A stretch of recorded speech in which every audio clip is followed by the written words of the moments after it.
What's happening, guys? Welcome back to the channel. This segment, we're going to talk about whether or not size matters.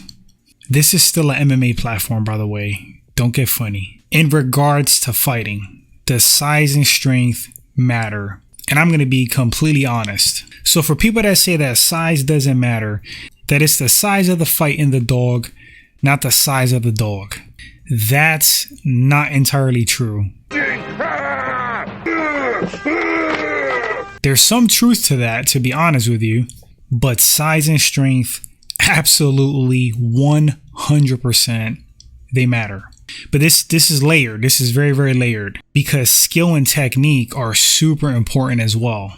Now, you can have a smaller guy that is super highly skilled versus a bigger guy that doesn't know how to fight, has no clue how to strike, offensively, defensively, has no skill, has no grappling skill. And we're not talking about like world's strongest man big, like a 400-pound guy versus a guy that's like 150 pounds. Even though if the smaller guy is super skilled, still got some kind of a chance. As crazy as that sounds, that's the importance of having skill and technique. But if you give that big guy some skill, they don't even have to be really skilled, just give them some skill with that size and strength, that huge advantage, they will they will most likely annihilate the smaller guy. So size and strength, not everything, but huge factors for sure. I know you guys have read the comments. There's weight classes for a reason. And again, like, this is all layered. Like, yes, there's weight classes to make combat sports as fair as possible, but there's advantages to being smaller and quicker as well. That's not to say that lighter guys can't beat bigger guys. They can. It actually happens in training gyms all the time. You could have like a welterweight getting the better of a light heavyweight. And I'll give you some examples, extreme examples, but look at like BJJ, for example, Marcelo Garcia. Now, Marcelo Garcia would tap out guys that were super highly skilled, world class, and way bigger than him. And I know that's like some world class, elite level skill. But the fact is that Marcelo Garcia was a lot smaller and he still got the better of these guys who were really skilled. I don't know how many of you guys have witnessed street fights, how many of you guys have training under your belt. Maybe some of you guys are fighters. A lot of us have seen smaller guys beat the crap out of bigger dudes. We've seen them one-shot guys knock them out.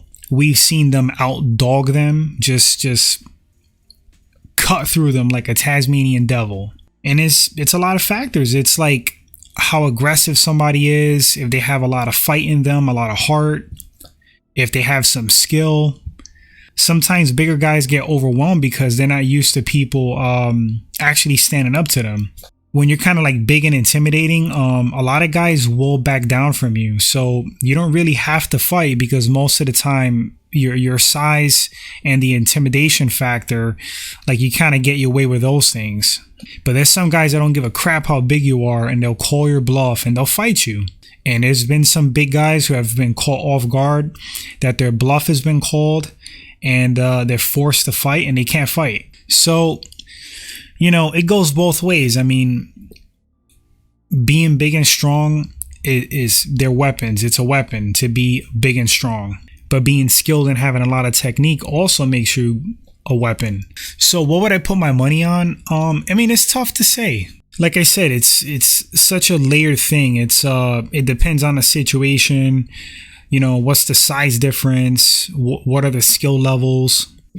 Ultimately, though, I mean, I definitely would rather have the skill. I mean, take grappling, for example. If you can grapple, if you're somewhat competent in grappling, I mean, that's just such a huge advantage, even if somebody's like a lot bigger than you. They put their neck in the wrong place, they put a limb in the wrong place, and they're getting their limb taken off or getting choked unconscious. That's just facts.